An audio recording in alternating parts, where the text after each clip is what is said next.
Jewel doing Meant For You. It's Dan, RadioStyle. Hope everybody out there's having themselves a good day. It's actually You Were Meant For Me, I guess is the name of the song. I screwed that up, but whatever. Gonna be doing this one on appreciating where we are, and I hope we keep you for a moment here because this is a really, I think, an important concept, and I break kind of those of us trying to get into relationships, especially specific people, kind of into three groups, and sort of try to apply this concept to it. I think it makes kind of a big difference, kind of helps. It's something I've been spending a lot of time thinking about lately, and certainly wanted to apologize up front for not doing a couple shows over the holiday weekends. I just had way too much going on and just seriously could not even get in here long enough to try to create a video. So I had a couple days off. That was kind of cool in its own right. But nonetheless, I am back in business. All right, so appreciating where we are in our reality, in our existence, in our process through all of this. And one thing I kind of want to point out, and this is a really important kind of thing to get, because this is quantum physics. This is a quantum physicist back in 1918, a famous guy named Max Planck.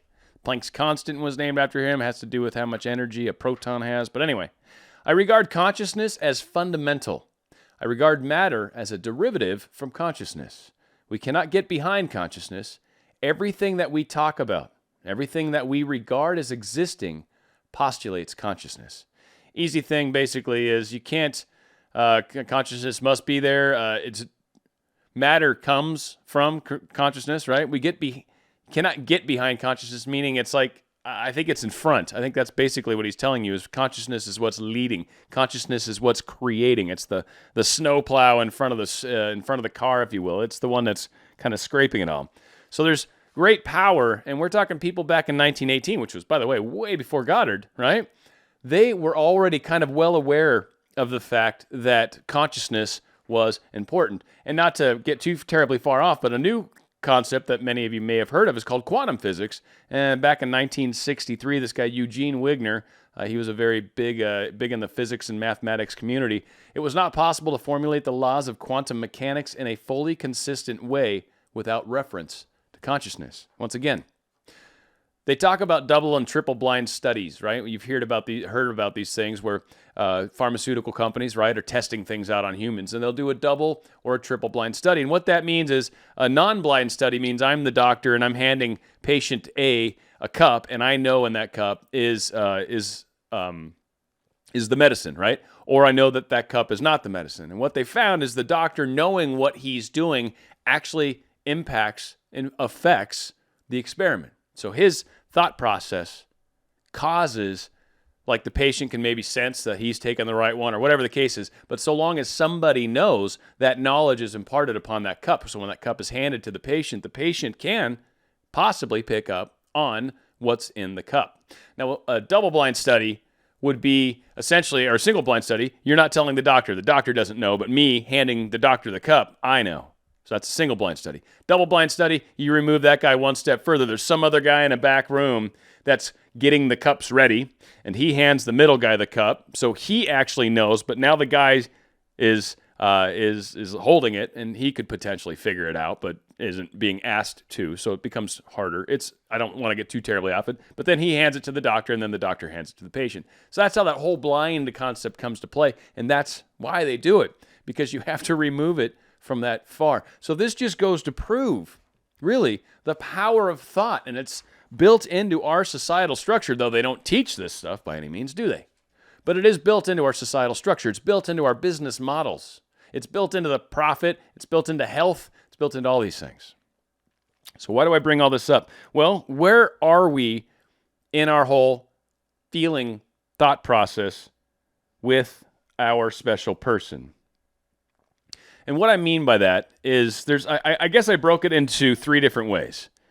We got people that are essentially, and this was something I came across with myself recently, and I forgot about this, and I forgot about it for a while, and then I meant to bring it up a couple videos ago, and I didn't.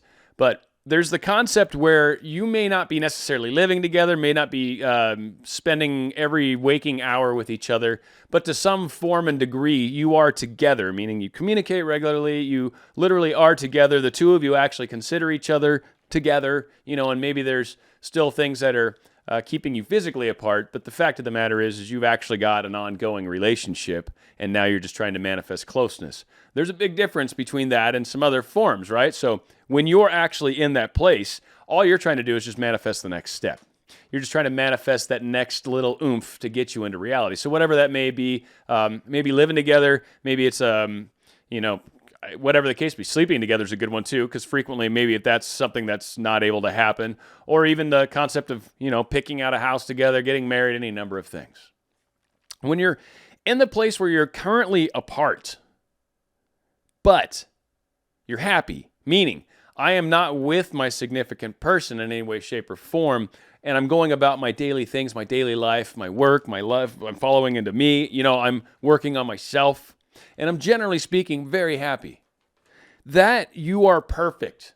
Seriously, keep doing what you're doing. Keep doing exactly what you're doing. You're heading in the exact direction you should be, and you're going to end up in the other group soon enough. The other group is when you're totally apart. And what I mean differently between currently apart and totally apart is you're actually angry. Tends to be more emotions of anger. Tends to have more issues around forgiving this individual, letting go of the fact that they didn't do something, letting go of the fact that you're mad at yourself for messing things up, so you get angry with them because you're actually mad at yourself. Like maybe anger manifests in a lot of ways. Maybe you are kind of needy, or maybe we ask a lot of questions or kind of pester, and maybe that was one of the things that got frustrating to the individual, so you make them snap every once in a while. Like you'll text them, and they're like, leave me alone, right? Like you're like, okay, I made them mad. All right, new limit, right? But when you're in that place where anger is kind of happening, that's really more, I think, in my understanding of how these things play out, there's a level of healing that needs to be done. Now, I know a lot of people like to typically figure it's them, it's the person that needs to heal. I'm waking up, so obviously it's not me. But really, that's not true. If you're noticing it and it's happening to you, this is where that whole us pushed out, it's happening because you're seeing it, or this is part of who you are, or if you've created this, it's all that stuff. Like this is like a lesson that needs to be learned at the same time as, us pushed out in my mind means we're projecting ourselves outward. And a lot of times whenever we point one finger, there's three pointing back. I mean, there's a lot of cliches that go around the concept of us saying you did this. And I've found a lot of times when you say things like, well, he or you did this, a lot of times it's very specific. But when it's an issue of discussing, so these were the things that occurred, this is kind of what I noticed that happened, and then I saw this over here. Like you're not necessarily youing or saying, you're stating facts, you're kind of speaking to what occurred rather than saying you are this or you are that, where it's kind of that blame, where you're kind of saying you're a name of some kind or you fall into this group or category. Usually that's pointing back at you. That's a reflection, that's a you pushed out. Almost always. I mean, again, we're playing generalizations. And you're in that last group, you're definitely looking at a place where you want to spend some time kind of trying to heal whatever it is. And if it's anger at them, then let's try to heal that. And there's, of course, ways to do it. There's revisions, there's rubbing out, I remember when, there's astral letters. Like there, and any of you that are like, hey, can you do a video on those? I will, again, for sure, but we've definitely done them before already. So, look back in some of my old videos, go to my main channel and go to videos, and then you scroll down, and you can even search within there, actually, and you can search for keywords, and it'll pull up all the videos that have that word either in the description or the title or whatever. So if there's something you're looking for, just do a little search. You'll find it. I got lots of videos. But again, we're talking about where our thoughts are at, right? When we're kind of angry and grumpy and frustrated, right? When that's where we're coming from, we need to heal all that to be able to move to the next place where essentially we're happy, right? That's why we always say focus on yourself. Now, it brought up another great little story, and this is super short, and I believe this is called the Two Wolves story, and it's a Native American group called the Cherokee, supposedly, that get credit for this story. So, an old Cherokee is teaching his grandson about life. A fight is going on inside me, he said to the boy. It is a terrible fight, and it is between two wolves. One is evil. He is anger, envy, sorrow, regret, greed, arrogance, self-pity, guilt, resentment, inferiority, lies, false pride, superiority, and ego. He continued, the other is good. He is joy, peace, love, hope, serenity, humility, kindness, benevolence, empathy, generosity, truth, compassion, and faith. And the same fight is going on inside you. and inside every other person too. The grandson thought about it for a minute and then asked his grandfather, "Which wolf will win?" The old Cherokee simply replied, "The one you feed."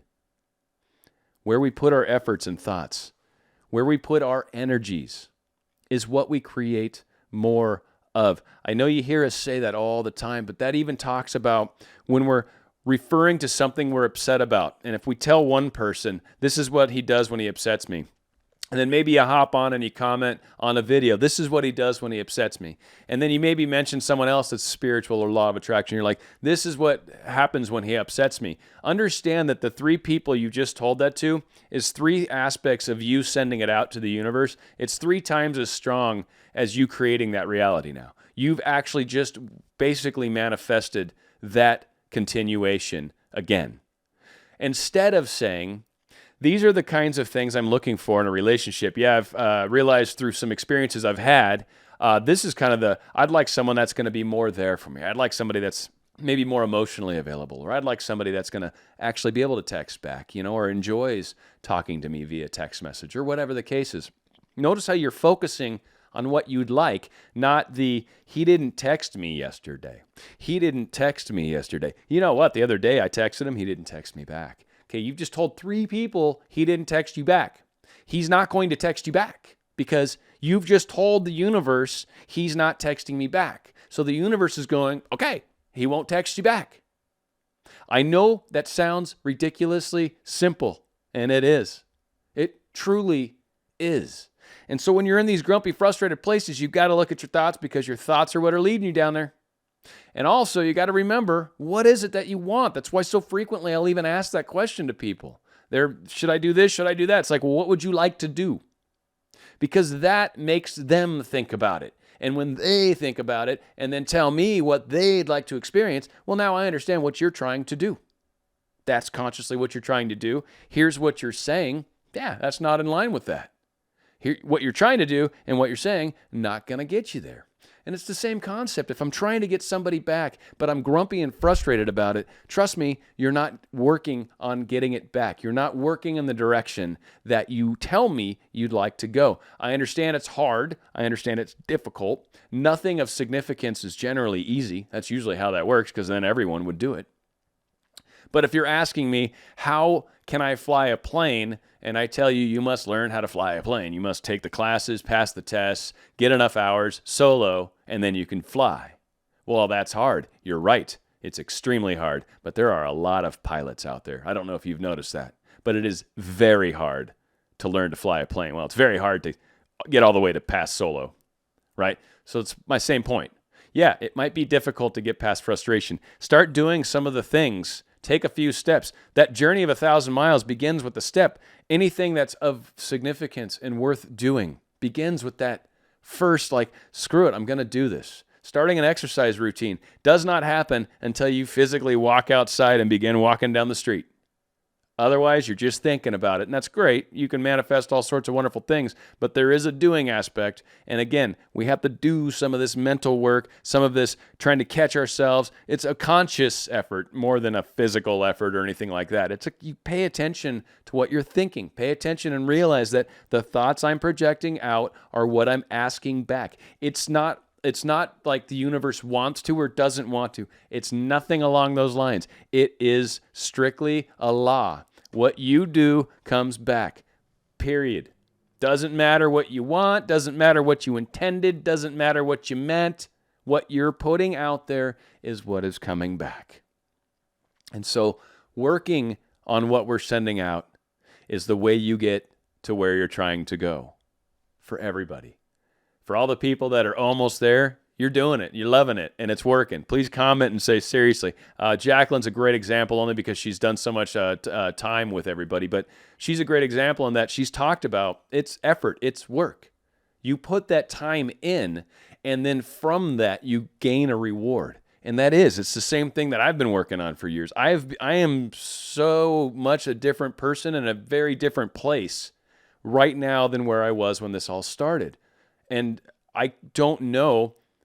Yeah, I think it's the only way, frankly, the way it's playing out. I mean, I'm not all the way there yet, but I'm really close. So again, we're in that place. We talk a lot. It's pretty common, like everything's groovy. I wouldn't be where I'm at right now hadn't it been for the things that got motivated inside me, thinking larger than myself, thinking larger than what I had thought prior. And she helped me do that just in the very nature of what she represented to me, what she is, who she is. It's the same for all of us. So whatever your scenario is, that's what we're going to, or hopefully they're catching up to us. I mean, I've talked about that side of it too, and that's like a whole separate show into itself. But I think generally speaking, a lot of the people I get comments from and get emails from, it's the other direction, but I'm sure some of the quiet people are coming from the other side. It's the same concept, though. We're ultimately trying to meet in the middle. That's really what needs to happen. These energies need to sync, grab up with each other, and so move on from there. So truly appreciating where we are is noticing, paying attention, seeing it. And then, if depending on how things are going and how you're feeling, that's how you guide your next step. So if what you've been doing is causing frustration and grumpy and anger and all that, and that's the wolf you're feeding, that's the wolf that will win.